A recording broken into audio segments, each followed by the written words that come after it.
In a world of limitless opportunities and countless challenges, the choices we make manifest themselves into the very roads that guide us. And the tribulations and triumphs that shape, weather, and bind these paths together are the very essence of what makes the world such a beautifully strange place.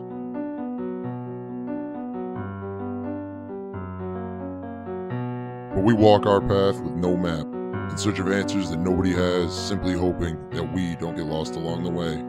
So maybe just sharing our story of where we come from and the things that have guided us along the way can be enough to guide those lost in their own path. I'm Zach Bonanza, and this is the Lost Guidance Podcast.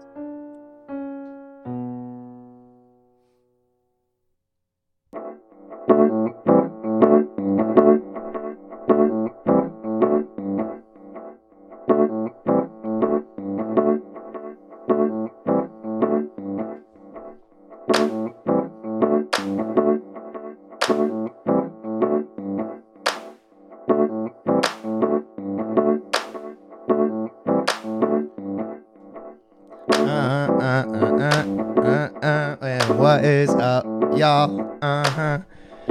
Ladies and gentlemen, we're here. We're doing it. We're live. We are doing it. That brought you right in. Ladies and gentlemen, welcome to the 7th co-show episode of the Lost Guidance Podcast. As you know, I'm Zach Bonanza. This is my good friend Dave Lupi. Thanks for coming on, man. Hey, thanks for having me. Am I really lucky number 7 or what? Yeah, lucky number 7. It just happened to work out that way. So, as was with every episode, we're trying to have a kind of an underlying theme or have people on that have something that they're really passionate about. And I almost didn't see you sitting over there. So, I mean, you're that good at your stealth game, I guess. And Dave here is an avid hunter, and he's been into competitive shooting a lot the past few years, I'd say, right? Oh, yeah. So, basically, going to get into a little bit of that. I guess, as with everybody, I'd like to start with kind of how'd you get into it? What made you? Oh, it's my love. Yeah? Yeah. So, I guess I got into it many years ago. My dad really got me into it. He is an Italian immigrant, and when he came over to this country from Italy, he wanted to be an American. And so he got into guns and hunting and hiking. The true American spirit. True American spirit. Bald eagles. And That's right. And so when, I guess even now to this day, I mean, the man drives a freaking pickup truck and drinks Genesee beer. Yeah. So it's about as good as it gets, you know, like the American dream. So as a small child, my dad had brought me up in that way. His dad didn't teach him many things like that because his dad didn't know. Right. So he had to learn a lot from other people. So my dad wanted to make sure that I learned a lot of that. And to this day, I do some with my son. We'll go camping or something like that. Yeah. I just want to get him out. So he really kind of just came here and embraced the whole outdoors, living in America, kind of roughing it and living it and learning these awesome things and having the ability to do that. Hell yeah. That's pretty awesome. So moreover, more than just like learning about one particular aspect, it seems like he kind of taught you a big array of things like hunting, gun safety. These are all things that kind of go hand in hand, coincide with each other, especially with camping, outdoors. It all breeds the same life into somebody. So at a young age, I'm sure that was so impressionable to have him starting to do that. Oh yeah, 100%. It was one of those things where my dad he had taught me a lot in responsibility when it came down to firearm safety and how to use one. Mm-hmm. And it was also a really nice learning experience to learn that skill just in general. Mm-hmm. But that's something that has stayed with me for, I don't know, 20 however many years at this point. Firearm safety and responsibility.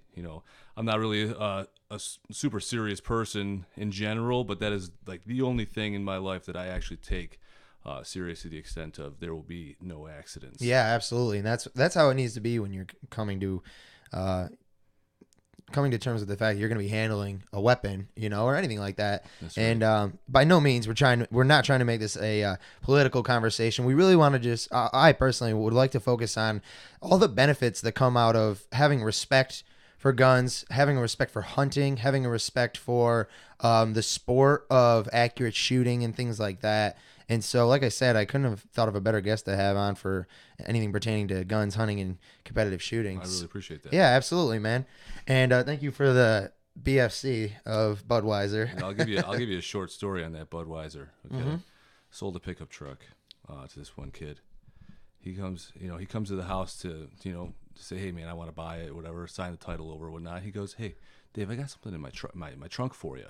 And I was like, kind of almost concerned, like this wasn't like a casual encounter Craigslist ad real quick, so I walk over to the trunk, and he opens it, and there's 10 cases of freshly brewed beer. Apparently the guy works for Anheuser-Busch, and he's like, I brewed this last week. This is the freshest you'll ever get unless you work for Anheuser-Busch. Really? So I was like, I must share. They were like defective cans or something? No. They get as much free beer as they want. Really? They can't drink it all. Right. Because they would die. Yeah. Oh man, that's crazy. Well, so this is a freebie. Freebie, 100%. Oh, well, thanks.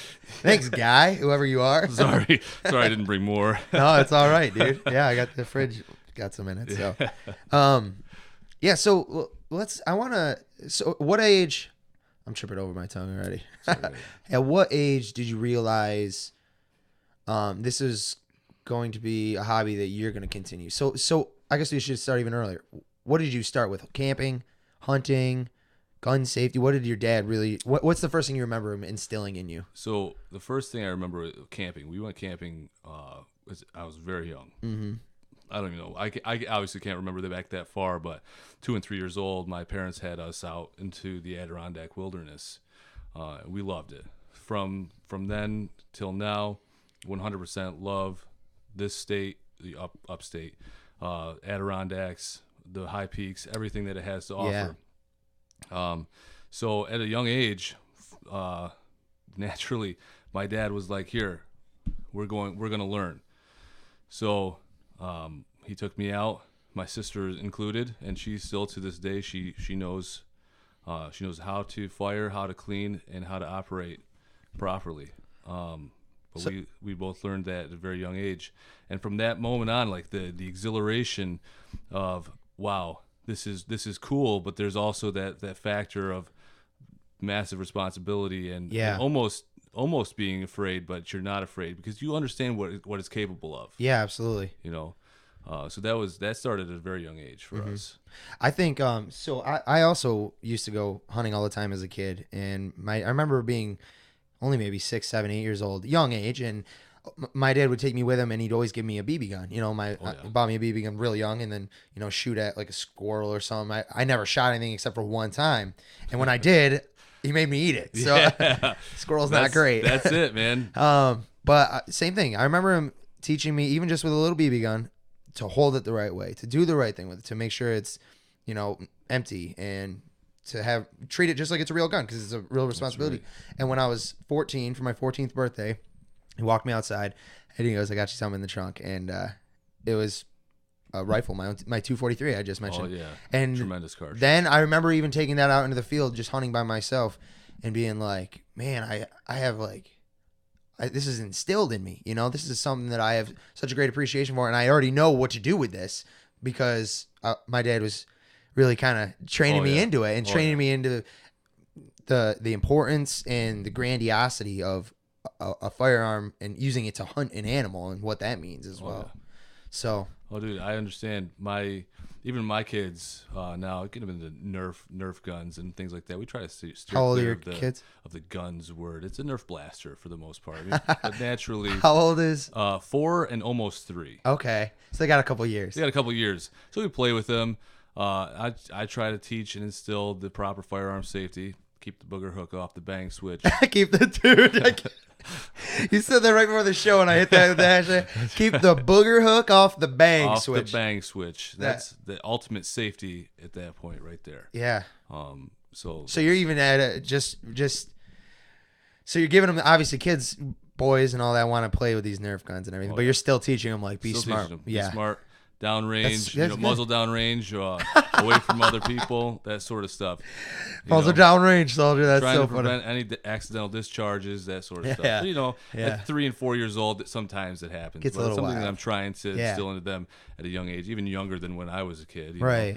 So that's something they're definitely going to learn at a young, again, like you said, real early on. And I think that's something that has been, it's obviously come up in the news before. It's not an unheard of story to where young adult or young child or whatever gets a hold of a gun that they just weren't familiar with how it works or where it was or just stumbled upon it. Yep. I think it's very important. My parents were always transparent when we had guns in the house, and they were locked up. Transparency. And you knew not to go near them and why. And I think that's something that rather than have people afraid of them, I think it's more important to have people, like not just people, I mean young people. I think it's more important to have people knowledgeable about them, right? I agree with that. Yeah. Being knowledgeable about it and what it can do and the adverse effects that it could have. Yeah. That plays a huge part in it. Right. The curiosity killed the cat. That's, I guess, maybe in distaste, but. That was. But that was a savory one. If you know what it can do, you have a tremendous respect for it. Absolutely. And despite the fact that when I was a kid, if I even looked at them the wrong way, your dad revoked that, he pulled it. 100% would have pulled it. Yeah, It may have, sent it across my ass cheeks a couple times. You know what I'm saying? Yeah. But, that's just one of those things where knowledge is key here. Yes. Even people who haven't shot them and they have opinions about them, things like that. It's some of the most exhilarating fun you'll ever have. Yeah. Oh, absolutely. And I think when it really came and hit me how powerful the magnitude of the thing that I'm holding is when I shot my first deer. It was a doe. I remember being maybe 15, 16. I was sitting in a tree stand, and I heard this little guy or girl coming up around the set of pines, and just a bit of an opening, a little bit of shrubbery here and there, but she came around the pines, and she just slowed down, came right to a halt, right where my tree stand was resting and everything, and I shot. I still had my 243. It was maybe 45 yards away, and took her down, and then I was just so nervous.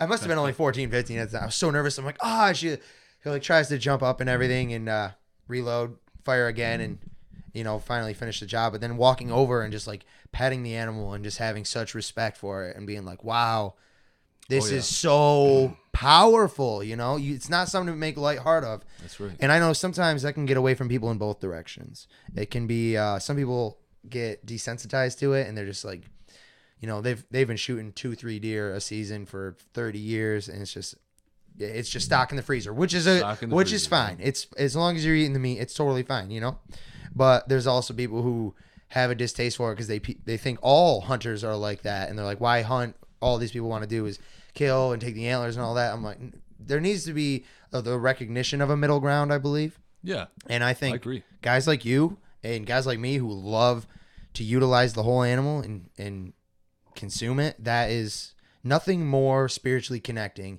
than when you've taken the life of that animal and it's like powerful in your chest. Oh man, every time. Yeah. Anytime, I'm a bow hunter, and I'm an avid outdoorsman. Do you bow hunt more than rifle hunt?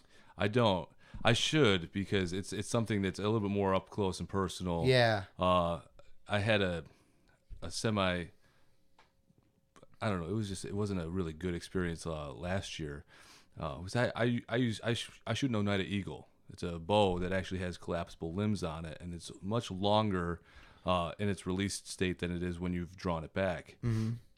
And I drew on this doe, and when I went to release the limb, it actually hit me in the leg and completely destroyed the energy from the arrow, and I missed. And obviously it ran away, because Oneidas are not known for being quiet bows, but there was also a possible yell as I got smashed in the kneecap that may have scared that it might away. have spooked it. I think it was the bow, but the scream didn't help. So but I've been doing it for a long time, but I just haven't ever gotten close enough or the opportunity, because there's something that I actually had to overcome, and it happened to my dad for many years as well, is the shiver shits.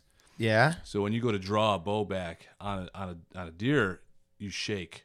Like you're so nervous. You're yeah, shaking. Blood's pumping. Yeah. Right. So I had actually overcome that, and I didn't shake at all when I went to actually draw on this deer. I was prepared and I was ready. I was ready to take it out, and I screwed it up. Yeah. But I guess that's better than, it's always a shame to me when somebody hits and it's not fatal or anything. You know what I mean? Although, here's my take on it. I took an ecology class my last semester of college, and it was kind of interesting to talk about the idea of additive versus, I forget the actual term, but it was like neutral mortality rates. Now, I had just looked up the numbers last night. Let me see if I can find the download. Essentially, I'm not even going to look for it, but it was like in 2015, there was about, between the Northeast, Southeast, and Midwest regions, there was like 3 million white-tailed deer harvested, okay? Harvested or all together? Harvested. Males in between. That's all of the United States that hunts white-tailed deer. All of the United States. That's big numbers. Not New York. That's all of the United States. No, that's big numbers. So about 3 million deer, okay? I mean, we still see, this is the DEC and everybody saying that there's an overpopulation of deer. 100%. You can see it happening on roads, highways, accidents, and things like that. Now, if that many deer are in existence in the local area, that means they're all competing for the same resources, and as well as trying not to get hit and killed or anything like that, or avoid predators. And so if there's an over influx of deer, and then they're just going to continuously start starving, overconsume the resources, destroy the area, run a particular type of whatever, berry fruit, or whatever out of the area, and then that's not there anymore. I think if that's one solution, and having a controlled hunting like we do, a tag system and all that, and people who honor that system, if those are the two options, you got to go for the latter, I feel, always, right?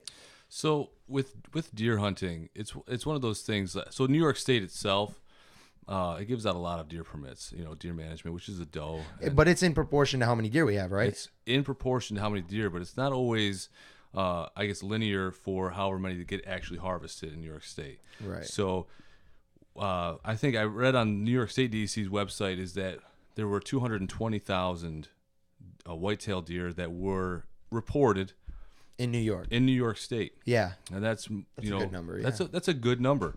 But the fact is about white-tailed deer hunting. We do much more than that as well, but the fact about white-tailed deer hunting is that we human beings are the number one predator of the white-tailed deer in New York State. Yeah. And the DEC has set that up for a reason. The reason being is that we no longer have a population of the timber wolf anymore, like we used to, however many years ago. Mm-hmm.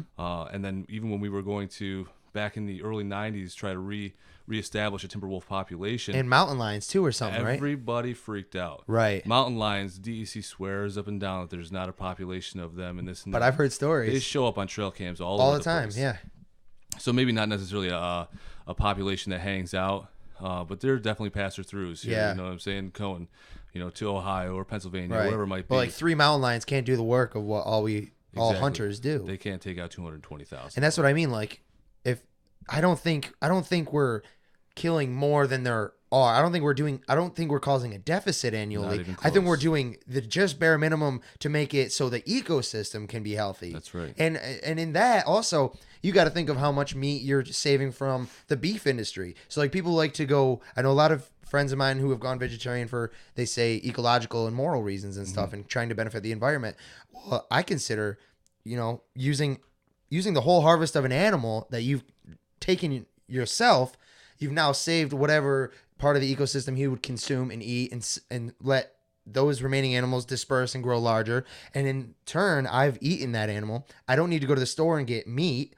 That meat's supply and demand. Once they realize they're not selling all this meat, they're going to cut back on the meat a little bit if enough people were to do it. And then all of a sudden, this farmer needs to get a few less cows. I feel like that's just a hyperbolized example. But you see how it could be full circle? Yeah. All starting at the proper consumption. Everybody loves grass-fed beef and free-range organic. That is the pinnacle of free-range organic. Oh, absolutely. No antibiotics. Nothing. Depending on whatever they're eating, soybeans or corn, it might change a little bit of the taste of the meat. But a fact is, this shit's good for you. It's extremely healthy. It's a lean meat. It's good for you. But all other meats as well. I've had bear and moose before, and it's so delicious. Although I do hear elk is the best. Elk, I hear elk is really good. I haven't actually had elk meat, but I've had bear. Yeah. A guy who hunts in our party when we do northern rifle season, stuff like that. A couple of years back, he shot a bear. Black bear, yeah. Yeah, phenomenal. But the sausage was absolutely to die for. Yeah. I've also heard like when bears get into blueberry patches in the spring, their fat. Well, your fat is what flavors your meat, and your fat, based on what you eat, takes on a little bit of that essence of what you're eating, so it'll turn the meat a little bluish, and it's called blueberry bear meat. I guess it's supposed to be a real delicacy. It's sweet, like it's sweet, but it's greasy. It's got a really good Yeah, flavor. yeah. To it, I had bear burgers, I think, and they were really good as well. and that's the thing. Even with the white-tailed deer, the reason we need to hunt them as much as we do, or more. I mean, even New York State is like, guys, we need you to do more. Yeah, really. Kind of thing. You know, there's guys like me who don't get one every year, or who don't try enough to get one every year, but they do. They will actually eat the harvest and the vegetation in an area, and eventually, food for other animals even. Yeah, and they will eventually begin to starve. I mean, deer can only can consume this much corn, and when they all only get a few pieces of corn because they all want some, then they're going hungry. You know, The most cruel killer of any animal species is Mother Nature. Absolutely. And I think we've put over the years, thousands of years, we've put ourselves in a position where we now need to be the regulator of some things. Obviously, certain aspects of the environment can be improved. The ocean shouldn't be polluted. Yeah. Let's face it, we like the ocean. You know yeah. We need the ocean. Yeah, we kind of need it. Just the tides and everything, right, and all the fish and whatnot. Yeah. But I think because recently, obviously, there's a lot of controversy regarding toward hunting, a little bit more toward like trophy hunting in Africa and stuff. Oh yeah. But still in the local area, I still have people, or I at least hear people kind of griping with each other about it, for lack of a better word. But yeah, I suppose. See, here's the thing about the trophy hunting too. I guess we can get into quick. Sure. We just go all over the place on this show. It's lost guidance, people. Do you get the name yet? Are you there? Are you there, Karen? Gabby, is that you? Oh, I forgot all about that, Karen. Oh, hey, Karen. I forgot. I was making up a Karen, but then there is probably a Karen right there watching. So the trophy hunting thing. I was listening to a podcast, and I've looked into this a little bit. Mm-hmm. And in Africa, in certain tribes, some people go there and poach, absolutely. Mm-hmm. But in certain areas, certain tribes will actually set up a hunt for somebody like a white, rich doctor. Yeah. Jerk, for lack of a better word. Some dude who just wants to spend all of his money for no reason other than killing whatever animal. So this I forget the name of it. And then it feeds their village. That they will give the money to the village and feed them. They will also usually make a stipend of like, you have to give us some of the meat and actually physically feed the village. But also they'll keep eyes on, like if it's a rhinoceros, they will make sure that they take the oldest, already on the brink of its death rhinoceros, so that it's not like a young male who can reproduce, and they will just let the dude basically come out. They will plan it all so that the dude will harvest the rhinoceros and he pays $250,000 to the village, and that village is now good for the year. At least. And people don't always see that, and I totally agree. Some of the shit that's been happening over there is wrong. Yeah. But in that instance, when you find out the details, like that was reported on by New York Times or something. I think that's when you're like, you got to take a step back and kind of just really analyze each individual situation and not just. Is it for the greater good? Yeah. Yeah, absolutely. Yeah. I'm not a huge proponent of the trophy hunting kind of thing. I'm not an antler hound. Like, oh man, that's a 6 point. Nah, I gotta let him be. It's beautiful. A lot of the Midwest or Kansas bucks are gigantic. It's because a lot of the guys are like, oh, I'm gonna let you get bigger for the next year or two. I got you on my trail cam. I'm gonna name you Lucky, right. or something. Let him reproduce and let him live. Reproduce, and that's the right way to go about it. I mean, naturally for me, I'm not like, oh, I'm not gonna shoot that buck because he's little. Or he's only 6 point, or he's got half of an antler. You can't eat antlers. Right. I mean, they look nice on the wall, whatever it might be, but you want it for sustenance. My number one goal is population control, is being that predator that New York State needs us to be, because that is naturally it. It's not just the insurance rates will go up because you smash into them with your car. It's more along the lines of it affects every other species that eats those same foods. Mm-hmm. If there's not enough of the population brought down, then there's too much that's going to be taken from other species that eat those things. Yeah. Even bears, but they're gigantically omnivores. They do eat meat, but they also eat vegetation. Lots of berries. They eat lots of berries. Mm-hmm. And deer eat berries. Deer eat berries, but deer can actually destroy any form of, they can, all sorts of woodsheds that have plant life, anything like that. A whole colony, let's say, I guess they're not really actually colonies, but they're a whole group of deer can completely destroy. A herd is actually what it is. They can actually destroy vegetation areas, and no vegetation will ever grow back. Wipe it out. Yeah. Wipe it out. Yeah. And then other animals, they can't. They don't have that to eat at that point. So that there are other kind of, I guess, internal rules, unwritten rules as sportsmen, as what we do. Is more so for population control versus doing it as a sport. There are the guys out there who are like, I got to get myself a freaking 10-point buck. Right. Whatever. The machismos. Yeah. If one comes across, excellent, where I'm sitting, that's absolutely excellent. Mm-hmm. You know, I'll let them have a little taste of the old lead treatment. But, you know, when it comes down to it, I'm not in it for the freaking antlers. Right. I'm in it for some meat, and I'm in it for population control. Yeah, absolutely. Because like you said, looking out for the greater good. That's right. And not only that, you're somebody who has respect for the sport and for the animal's life. And so I think we need more people like that out there. You know, agree. People who are doing the positive thing. Because then the derelicts, you know, a derelict is a troublemaker, right? Literally by definition. And you get the derelicts out there who just, like you said, who get the tags and want to film like a machismo and trophy hunt or anything like that. So I think good people out there is a better thing. We're always about good, humane kills, kind of thing. Absolutely. You feel like if it's a mile away, you shouldn't be taking the shot. Well, it depends. I mean, that's why we use the most Magnum shit we own. You know. Right. Yeah. Right. But I think we all would be able to determine the threshold of our capabilities. 100%. You know that's another aspect to it as well as practice. You have to take the time to practice. You can't practice the day before you go out. Yes. You know what I'm saying? Especially with a bow. Especially with a bow. Every spring-ish, CNY Archery runs like an archery shoot periodic throughout the Mohawk Valley, different archery ranges and things like that. And we go on Sunday mornings, things like that. I should probably be at church, but I'm not. I'm in the woods, so we do these 3D archery shoots that they put on, and that's what hones my skills for the fall season. My dad and my cousin and myself, we go out throughout the spring and summer, fall months, and we shoot as much as we possibly can. Right. We shoot woodchucks, and that's what hones our skills for farther shots, things like that. We'll shoot any targets. We'll try to find any different ranges that we can, and we try also different calibers and things like that, because they all have different limitations. They all have their own purpose. Mm-hmm. Yeah, and I think that also goes back to having appreciation and wanting to be able to go out there and humanely complete all about a being hunt, humane.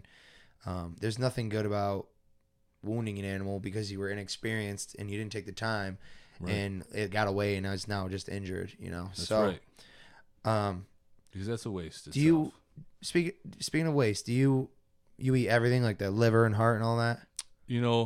My dad tried pulling that on me my first deer, and I was like, listen, I wasn't born yesterday. Yeah. All right. Yeah. No, we don't do liver, heart on a deer, that sort of stuff.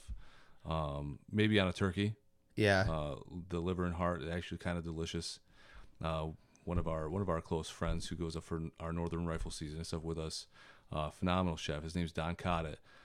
He's absolutely tremendous, and he's made me liver and heart from a turkey before, and it has, it's almost like the breast is nothing. Yeah. It's that good. Well, I haven't been hunting in a few years actually, but my grandfather, who's passed now, he used to always eat the heart and the liver, and I've been watching this show, and it seems like that's like the creme de la creme meat, and I almost want to try it. I was just curious to get your opinion on it, man. But see, my wife already thinks that I'm weird enough as it is. Oh, eat it. So like eating actually wild game, her mom is the same way. Like she's like, you're gonna die eating this. No, stuff. you're not. I just cook I'm like, it. listen, this is as organic as it gets. Yeah, I cook it. Yeah, I'll try it once at some point. My cousin, he knows a guy. He's a Russian guy, a really nice guy. He's like, hey man, in his awesome Russian accent, he's like, hey man, you bring me the heart or what? Will you bring me heart? I was like, listen, the shot of vodka. Yes, heart, bring me heart. And I say, hearts, listen, there'll be no heart left. I blew heart out. I the blew side. heart. It's in pieces. Gelatin. Have you ever seen the show Meat Eater? Oh, I have seen it.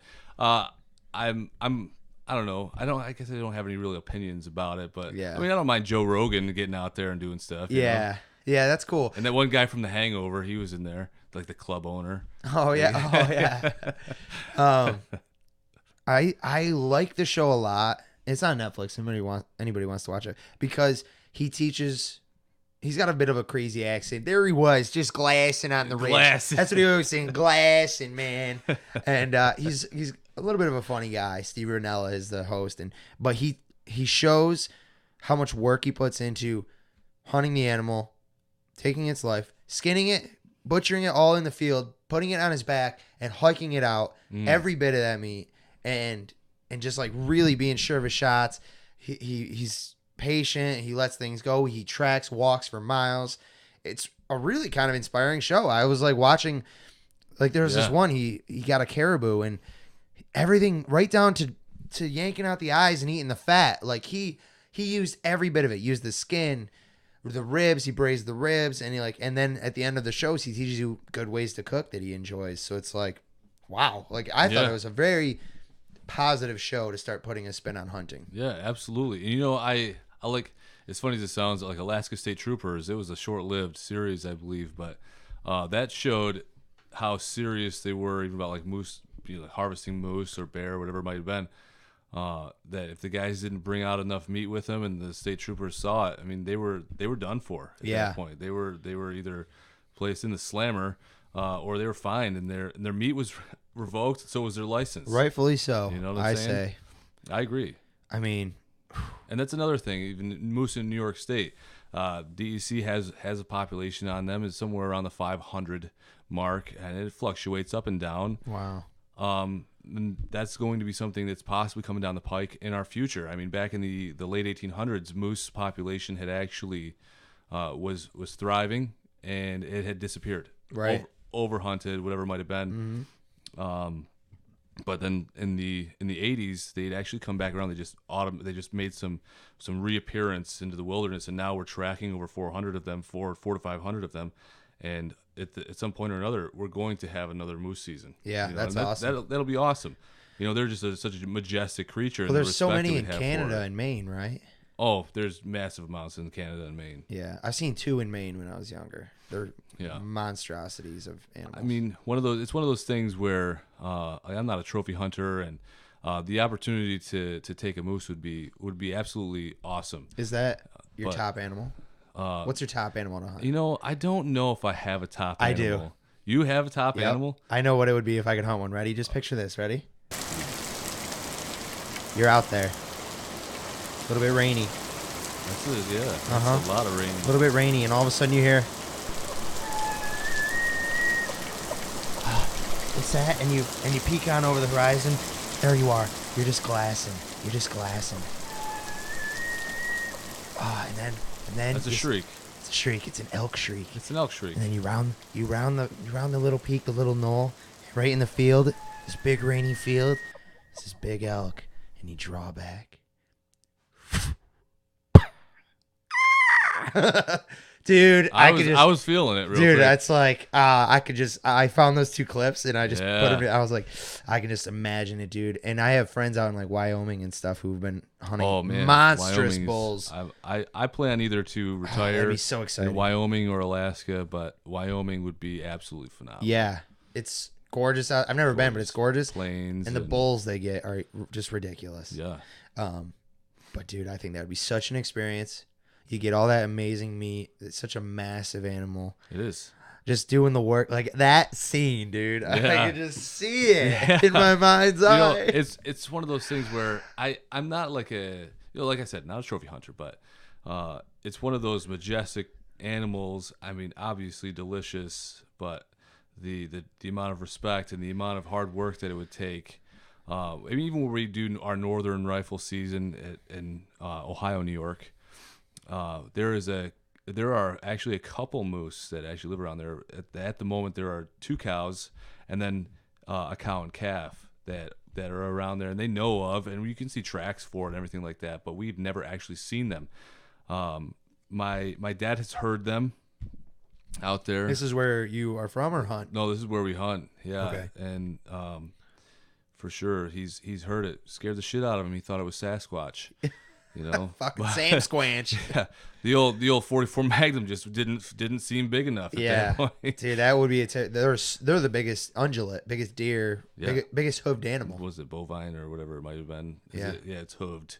Yeah, whatever it might be. Yeah, but yeah, they're absolutely massive. Yeah, that would be up to 1,700 pounds ish. Yeah, big. That's big. Yeah, that's really big. So yeah, I don't even know where we're going with that. So, all right, so there's obviously this apparent appreciation for the love of using a firearm, using a bow and arrow for going out, putting in the work, hunting, like walking through the woods, appreciating nature, and knowing you're a part of preserving it in some way. That's right. But guns are also used for fun, and I know you've been doing competitive shooting for a while. Well, so guns are most certainly for fun. Yeah. And that's most of the reason why we have them. Don't just take that as a soundbite, anyone, because that's not. Guns are fun when they're safe, kids. Oh yeah, and you know what? When you're being safe with them, absolutely, they're amounts of fun. Yeah. You know, you shoot water jugs, you shoot tannerite, you shoot anything with it. Any form of reactive target in itself is just absolutely amazing fun. But it's almost relaxing. Yeah. You know, you're sitting there 100, 200 yards away, and there's a target downrange, and you have to relax and breathe just enough as to not miss or flinch like a little bitch. You know what I'm saying? So you got to let it surprise you. Yeah. But you've got to be steady and you've got to be there. You know, whole breath in, half of it out. Mm-hmm.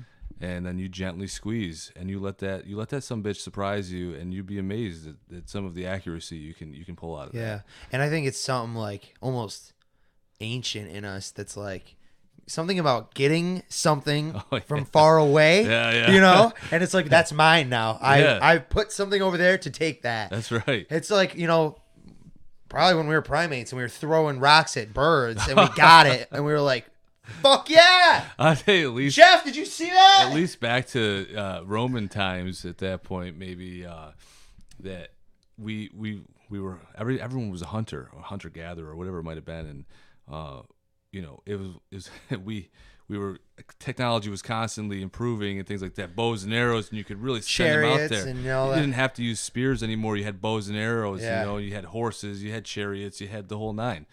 You know, and that has to be part of it, at least, that you can say I'm sitting possibly in a different zip code as the target that I'm firing at, and it's, you know, and it's awesome. It's pure fun, you know, good clean family fun, and it's relaxing. Yeah, that's awesome. So what got you into sport shooting? Sports shooting, I guess it's like therapy. So, I mean, shooting for competition, that sort of thing, that didn't start until maybe a couple of years ago. But the like sporting clays and things like that with shotguns, like who doesn't love shotguns? Shotguns are just awesome fun. Big blast. You know, big blast. Clay shooting and all that. That's kind of what you got into first, or? No, we did a lot of distance shooting or small caliber rimfire shooting, 22 caliber rimfires, and they're short, sweet, they're quiet. You don't need hearing protection. And you know, when my dad showed me a trick when he learned as a young child, when he started to get into guns and things like that, is shooting cow patties with a 22 long rifle. Oh, you mean a big old turd? And so you blast it with the shell, and you have to run for cover.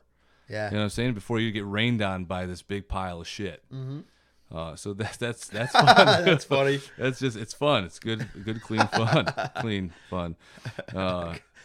Good shit fun. Yeah, you know, we'd always just some of the most fun that I've ever had with my dad is, you know, the fact that he's taught me this, and we've been able to do it together for however many years now. We brought my cousin into it and things like that. We're absolutely out of control with it. We just love it so much. You guys all are like on a team, or do you just do it together? Oh fun, man, or? We do it as a team. We do it for fun. But that's just the key part. The key ingredient is fun. You know, if you're not having fun doing it, why the hell are you doing it to begin with? That's, I mean, that's why we still use and do these things. You know, right. What was like your first competition? Do you remember? My first competition, like actual competition, was a veterans benefit shoot at Vernon National Shooting Preserve. Absolutely state-of-the-art place. It's phenomenal. All the traps are automated. You press buttons on a little controller and everything. You know, really? It's absolutely tremendous. That legit. It's legit. In Vernon. Yeah, Vernon Center. It's in the This is middle where- of nowhere. Karen. Okay. Yeah, at work. She's her like uncle owns Yeah. or whatever. They got a 600-yard rifle range. That is You know, they got a awesome. nice pistol range. I guess I but didn't their realize it sporting was that high clays- tech. The sporting clays is absolutely phenomenal. There's no place like it around here. I mean, for miles. I mean, I'm saying like zip codes, Wow. counties even. Wow. And that was the first time I got into it.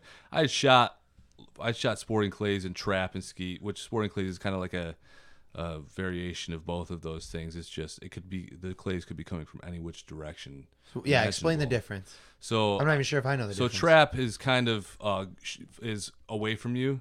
Okay. So the clays, they're firing away from you, like these angles, kind of things, up and down, whatever it might be.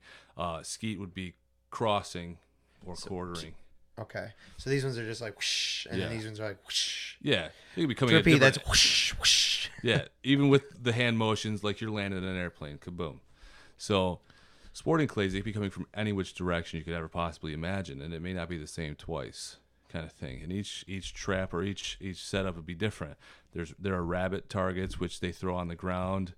Cool. Yeah, they're probably the most difficult for me to shoot, but it's sporting clays in itself is just awesome. But I've shot trap and I've shot skeet before previously, just not a lot of it.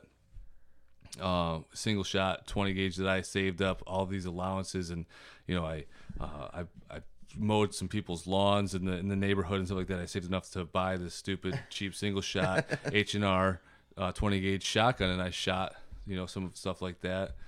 But getting on later in life or whatever, Karen was like, "Hey, you should take a peek at Vernon." Oh, so like last year was your first real competitive shoot? 2 or 3 years ago. Oh, was now. that already 2? 3 years ago? Yeah. I guess I forgot we've been working together for 3 years. I know. Yeah, I know. Like an actual competition. She's absolutely phenomenal when she shoots. Great shooter, you mean? Yeah, absolutely. Yeah, she's an instructor and everything. She's an wonderful. instructor. She's wonderful. We've done a couple of like between us kind of competitions with a 12 gauge. To me, and a 12 gauge, we both shoot like a 12 gauge shotgun. Let's say, she'll absolutely stop me. Do you both shoot the same style, over, under, or semi? So that's the one thing when I shoot, semi-automatic almost seemed too easy for me. Oh, as though I was like, this is cool and It's about all, a pump. but there's an extra aspect here that I could have an extra variable to make me better and way cooler, and that's to be a pump action shotgun shooter. Yeah. So I went out and I bought Remington 870. Okay. Made right in Ely in New York here. Nice. Perfect. And that's what I used. I started my first veteran shoot with my dad's 1969 Browning A5, which is a Belgian Browning, and I started and I was doing really good with it, and I was like, man, I almost feel bad. Like, Yeah. I'm gonna go grab my 870 real quick. Yeah. So I grabbed my pump action shotgun and I started shooting it like that. And I shot absolutely phenomenal for first time in a competition. It was 100 round clays. And so 100 times getting pounded in the shoulder by a 12 gauge shotgun. It was absolutely awesome. Dude, they pack a kick. I mean, is in the realm of 12 gauge shotgun, I guess they are the lightest loads you could probably have, just about 7.5 and 8 shot, which is technically low brass. But that's another thing about shotguns is they're just completely so versatile to what rounds you can have. Bird shot and a variation of different sizes of shot for different purposes. You can get buckshot, of course. That's what a lot of people use for home defense or whatever it might be. You can't actually use it for deer. The buckshot is a very misleading name. It has to be a single projectile for deer in New York State, just so everybody knows. But you can get different sizes of that even. And then there's 1 ounce slugs, and then there's variations of slugs even, up to 2 ounces. And each one will feel different as you're shooting as well. Each one of them different pack. That's right. Some are super noticeable. Some will hurt your cheek. I'll have to show you before you leave. Right next to my bed, I keep a Ithaca Deer Slayer with the short nose. Yeah, it's pretty. That thing punches me in the shoulder though, dude. Yeah. I shoot it 5 times and I'm like, all right, that's good. He's like, maybe I'll set this down real quick. Anybody else want? Just try. Yeah. No, yeah, it's really cool how versatile guns are. Yeah, I mean, even shotgun is probably my favorite of all time. It's just because you can do so much with it, and there are different. So some shotguns, there are variations of size of shotgun shells, even if it's a 12 gauge shotgun, and so there's 2 3/4, which is pretty standard, 2 3/4 inch shotgun shell length. Most shotguns, let's say pump action, single shot, over under, whatever it might be, are chambered also for 3-inch shotgun shell. Now, as you go up in the length of shell, the more punishment you're about to receive. Because you're filling with more powder. More powder, more shot. It's gonna hit you. That's right. You can fit more powder and more shot in the shell, and there are up to 3.5-inch magnums as they were, and we just love the punishment. Yeah, dude, that's really cool that like you guys are all doing it as like a family, but also that you kind of went your own way and are doing it competitively at Vernon now. How many times have you gone there? I don't know. It's been quite a few, huh? Quite a few. Most of the time for actual competition has been the Veterans Benefit Shoot. Awesome. That they do every May. Yeah. And that's obviously to benefit the veterans and things like that. It's money that's raised for them. Sponsorship and registration fees, things like that, which is really nice, to give back to them like that. Definitely. So it sounds like you've kind of, I mean, it's a perfect example of what I wanted this show to be, dude. You came in and you're using what people would think is such a benign thing in somebody's life, a hunting rifle or a shotgun, and you're using it in ways that guide your whole life. That's right. You use it for hunting, and it gives you an emotional and spiritual appreciation for the animal and nature.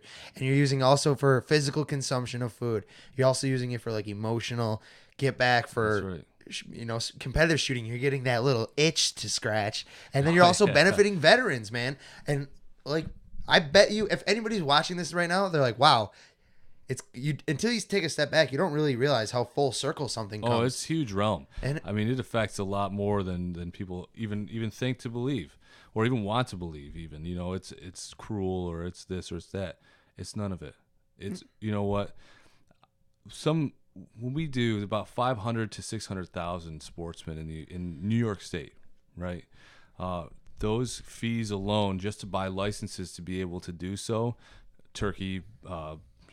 What's it? Turkey, big game, muzzleloader, bow, whatever it might be, $100 worth of your tags.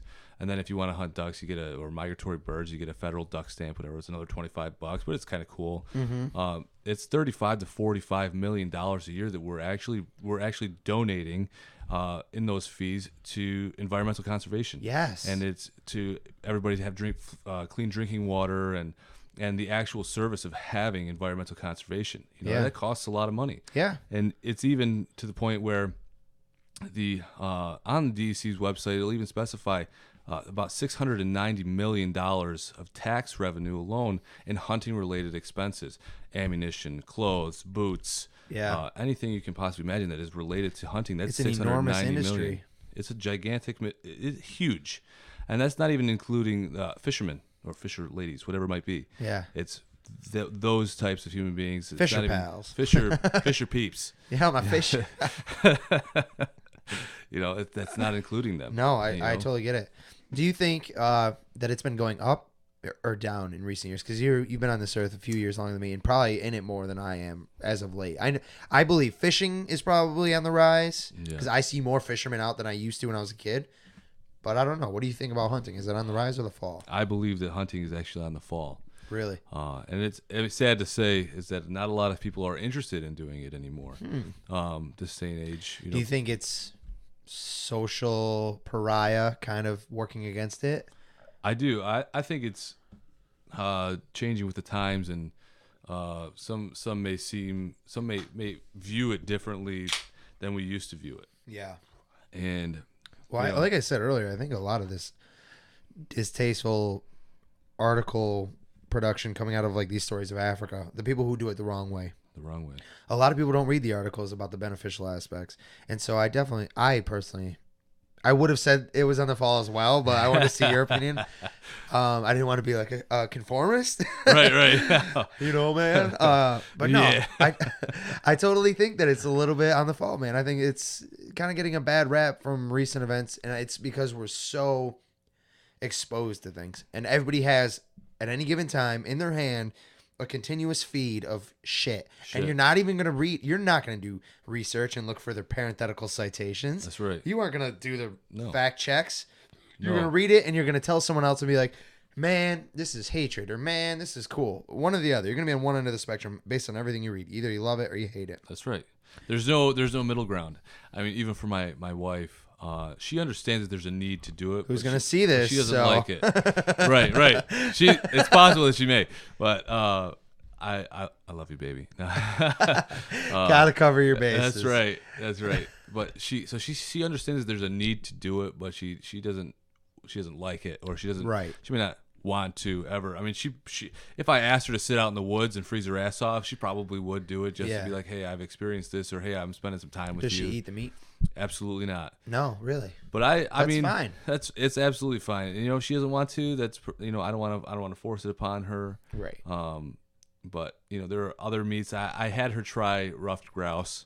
It was absolutely phenomenal. Never had grouse. It is the most delicious of game birds. That's what Karen said. Yeah, and second to that would probably be pheasant. But there are no actual mating pairs or anything like that of pheasant anymore in New York State. I mean, they were actually an invasive bird originally, and guys just overhunted them. We just wiped them out. We wiped them out. You want to invade our New York State? It's just like woodchucks. When we hunt woodchucks, woodchucks are an invasive species. They're actually unprotected by New York State DEC, and because they cause so much damage to farm equipment or cattle, whatever it might be. They're breaking ankles, or tractors breaking axles, or something like that. They're destroying food plots, whatever it might be. So they're actually unprotected. So we take them. We can take them without limit at any time. Same with coyotes, I believe.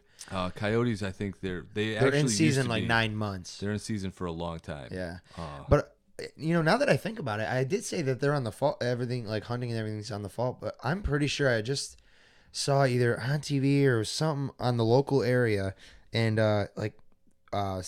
hides are really coming back. Like selling animal hides. Yeah. I thought that was a very interesting concept. It is very interesting, and whereas PETA kind of wiped that away, and a lot of that just fell by the wayside. The concept of wearing fur coats and all that. Yeah, I mean, I guess I don't really have an opinion on the fur trade or whatever it might be. I'm not a trapper. I don't understand the trapping. The whole hype of trapping. You've never trapped? I've never trapped, and a lot of guys make a living doing so. Yeah. To be honest, I love otters. I think otters are cool as shit. Beavers, they create a lot of damage, and they wreak a lot of havoc, things like that. A lot of meadows or streams, things like that. These areas become flooded out because of their gigantic dams that they actually put in. Kick-ass ability to make a dam. And you can blow it up, and they'll freaking put it right back. Yeah. Within days. Yeah.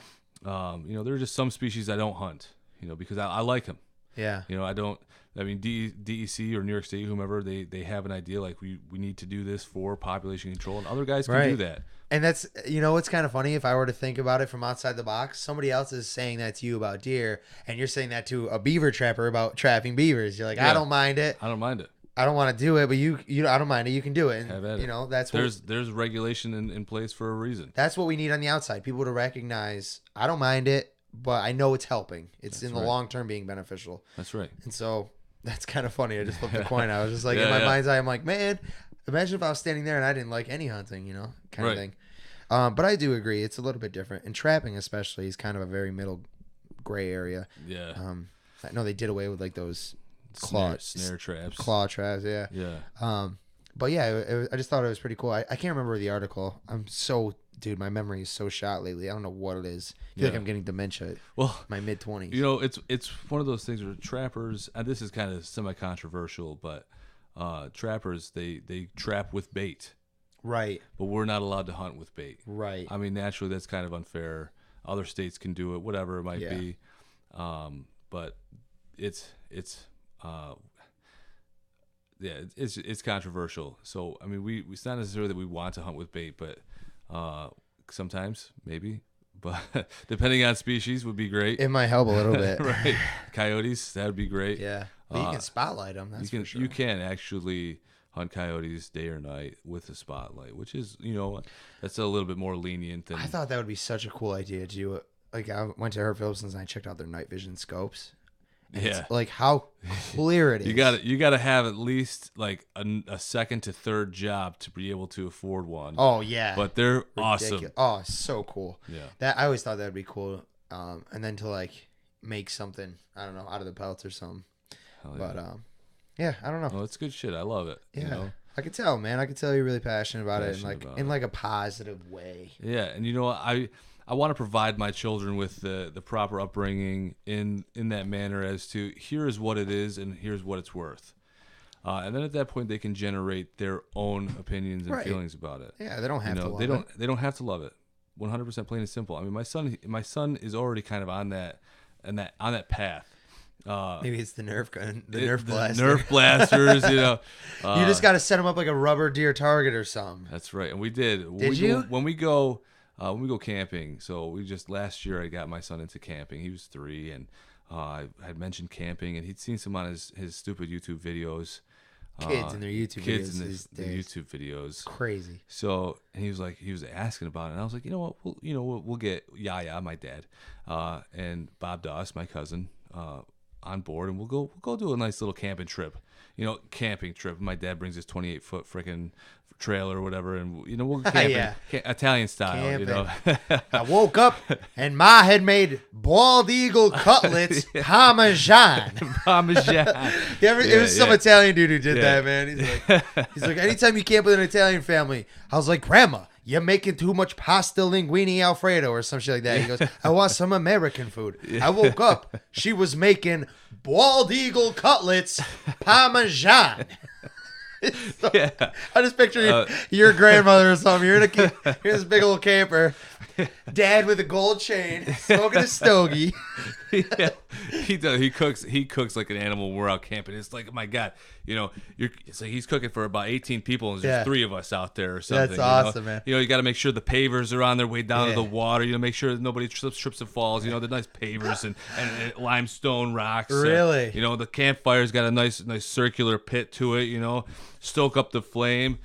It's got to be. It's just That is awesome. so funny, We man. have a lot of fun. It with is the Italian way, is the ain't it? Italian, yeah. Go the extra mile. I mean, with a Dodge Ram pickup truck, that's how we do it. You damn wops. I say that, but I'm Italian. So. No, that's okay. Luckily enough, he had papers. Yeah, that's funny. Yeah. So yeah, dude, it's really cool that you're gonna instill that into your kids, but I mean, you obviously got to give them the choice. That's right. And I'm gonna try to bring my daughter out this year. See how she likes it, whatever it might be, and leave the wife at home maybe, because she's a typical Italian woman who's like, I need to have 4 walls around me. I need to have a shower. I need to have the toilet. I need to have my makeups. All this stuff. David. My hair done. We gotta have all this stuff here. So I can look good, smell good. I'm like, listen, you're gonna be eaten alive by mosquitoes. Okay? I know. Yeah, that's true. Yeah, that sweet smell will probably draw them right in, man. That's right. Jeez. What was I gonna say?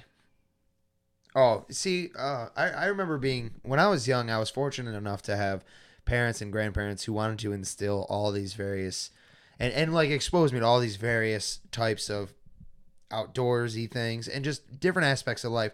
And so I am a full advocate, and I hope one day when I have a child, if I have a child, you never know, my selfish ass. I hope that I am conscious enough, and I see someone like you doing stuff like this, to be able to give them the full experience, or at least the taste test of everything. Yeah. My grandfather would take me fishing. My parents and grandparents would take me camping, hunting, whatever we wanted to do. Yeah, no, you're absolutely right. To most extent. And whatever I didn't get to do as a kid and I want to do now, like I really wish I got into piano playing when I was younger. Now I'm getting into it. I'm going to instill that into my kids and hope that they do well. And if they don't like it, you gave them all the tools you can give, and they didn't want to build the house, so it doesn't matter. And that's another thing that we're always about is allowing other people to experience this experience as well. Yeah. It's a judgment-free zone. As stupid as that might sound, but it's one of those things. If you want to learn, we'd be more than happy to teach you, and we'll teach you the right way. We'll bring you in, welcome you with open arms, kind of thing. Arms. You see what I did there? Yeah. We'll welcome you in, and we'll teach you, and hopefully you enjoy it. And if you don't, because it's you've like experienced guns. it.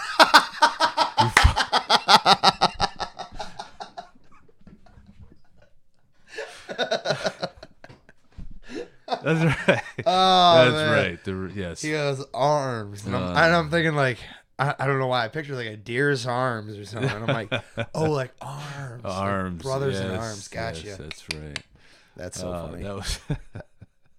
I am fucking space cadet lately, dude. I don't know what's going on. That's all right. Cheers, brother. I'll allow it.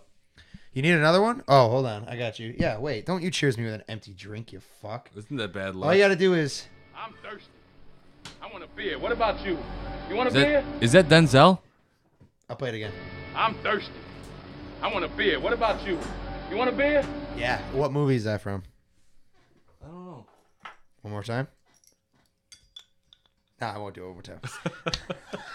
I get 3 beers out. It's from Training Day. I'm pretty sure it's Training Day. I keep saying that. I should probably make sure. Hopefully you're right. Yeah. Oh yeah. Are you not entertained? Are you not entertained? Gladiator. Gladiator. Is this not why you are here? Is this not why you're here? For some beers and chit chat? beers There we and go. Now chit-chat. cheers me with some That's full right. ones. Jesus, man. It's a good day. We're hanging out. We're here at the Lost Guidance Podcast. That's right. Coming up on a little over an hour, but man, we could just chat for days. Damn, this is fun. It's fun, dude. You know, I think it's so insightful too. I think the things that we covered are things that if somebody hears, I hope people listen to this exact moment. I think that if you just are hearing somebody else's interpretation or somebody else's perspective, you're internalizing so much more, especially if it's somebody you know or someone local. Hell yeah. And so a lot of people like the Joe Rogan Experience, like I said on my solo episode I released on Monday. And people like Joe Rogan and all these comedians and celebrities that do podcasts because they're having on other celebrities and shit and famous people and smart people, and they feel like they know that person. Oh, I've seen all his movies. Oh, I've watched this interview with him. I know him. That's right. Now I want to watch it. I want to see what this person's like. Well, here we are. Here we are. People you know, people who know me, people who don't know us, but are finding the topic interesting or whatever. That's what this show's about, man. And it's going so well. I couldn't even... I just can't say it enough. I say it on like every episode. People are probably like, shut up, kid. But dude, it's so awesome and inspiring and like fulfilling in me to have people giving me such positive support. Oh yeah. For following what I love, and what I love is talking and sharing love and positivity and good vibes. You're sharing other people's stories here. You know Yeah, dude, and I'm giving other know? people a platform to tell their awesome perspective. And like, dude, people wouldn't have gotten. I'm sure we just probably changed some minds with the way we think about these things. I would like to hope so. Yeah, you know, I think it's. I hope that I'm providing a service, even if it's for one person for 5 minutes. You know what I mean? You're absolutely right. And hunting isn't for everybody. Shooting's not for everybody. Mm-hmm. But you know what? If you want to give it a try, give me a call. Yeah. I'd be more than happy to show you. Right on. That couldn't have said it any better myself. Hell yeah, dude.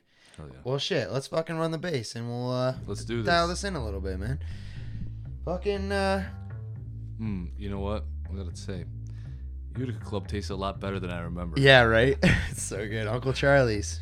You know why they're famous, right? No.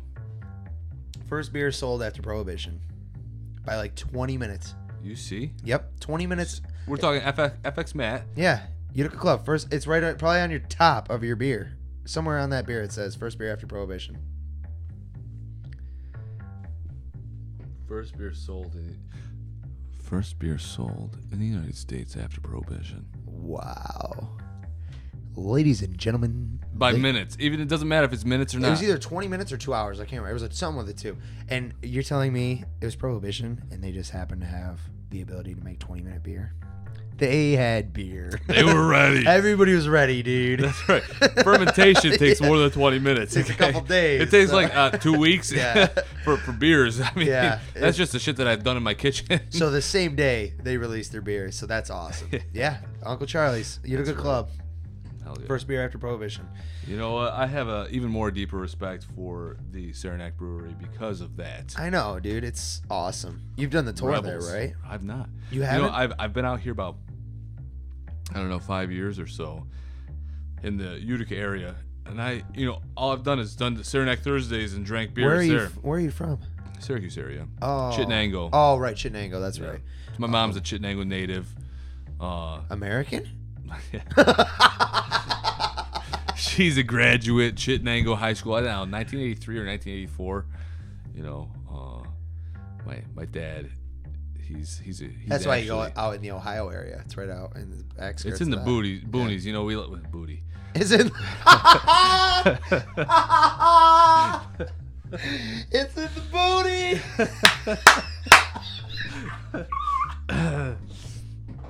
All right.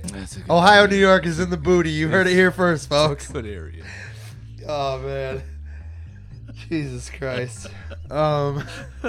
It's like in Chittenango, there are more cows per acre than there are human beings. There are probably also more guns per acre than there are human beings. Yeah, that sounds about right. Which, you know what, I'm perfectly fine with. So, you've not done the tour. Dude, we should do the tour. We should do the tour. Yeah.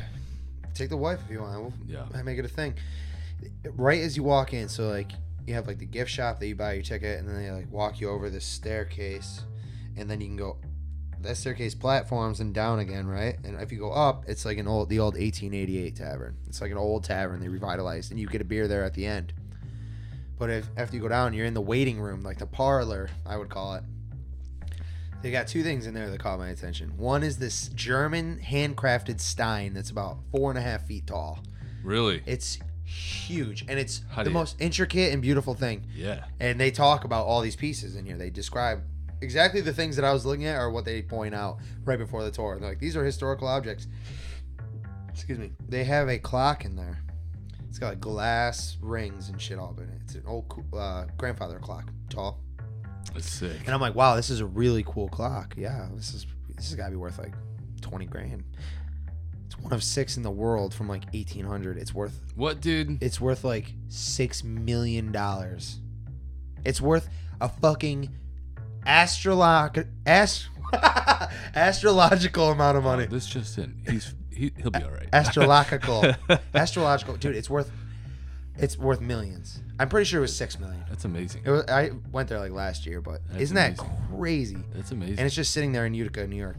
That's probably the worth of half the city. You know what? There's a lot of good history here. You know, it is, and I just hope that Utica gets rejuvenated. You know, kind of like some time and effort gets put back into the city and surrounding areas. It would be a really nice area. It used to be a happening city. Yeah, in the 50s and 60s. 50s and 60s.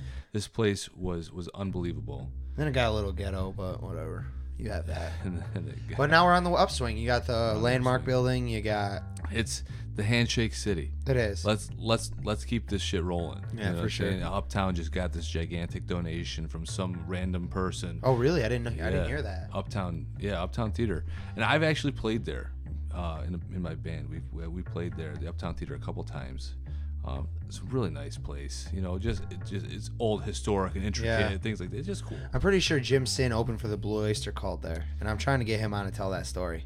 That's phenomenal. I opened for Hurt. Oh, really? That's cool. Yeah, it was a good time. That is. Yeah, man, it is a hell of a city, and I'm glad to see some revitalization come to it. Shit, yeah. Dude, thank you so much for coming on. Dude, I had an awesome time. This is I like to share my love for stuff and things. Yeah. My love for hunting. It's dude. Not only is it my love, it's a hobby, and it's a way of life. Like I said, if you take a step back and realize it's all encompassing, it's an aspect of your life that's like the shed of your yard, man, and it's just along the backside, and you might be operating within that, and this is your space, your mental space. But on the very backside, you're always thinking, man, if I'm stressed, I can go and do this. I love hunting. I can go out there and get some peace and relaxation. I can go get some shooting in and have a good time or whatever. And you've kind of made it a foundational aspect in your life.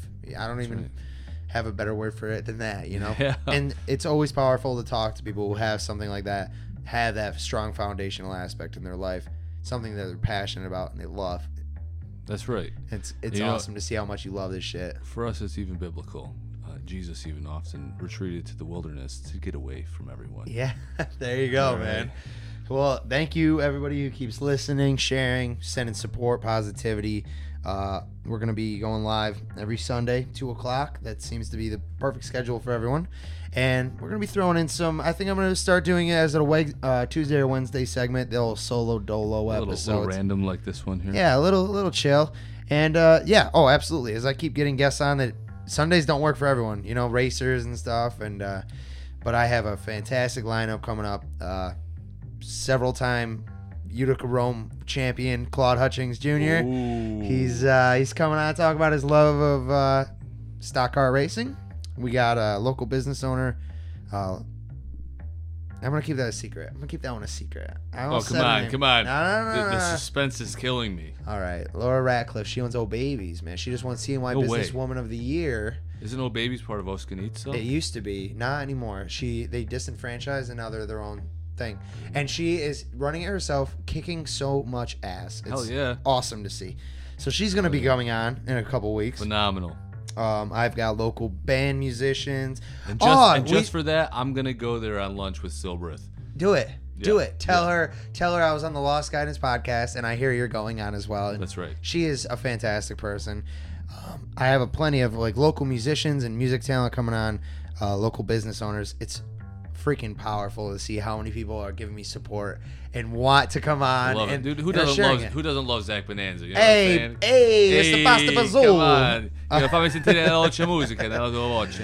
Well, again, thank you guys so much. I really appreciate it. It means the world that people like and share it. And as with every day, just do your best to try not to get lost out there.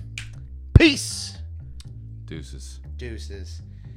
6 deucing plus 6 deucing.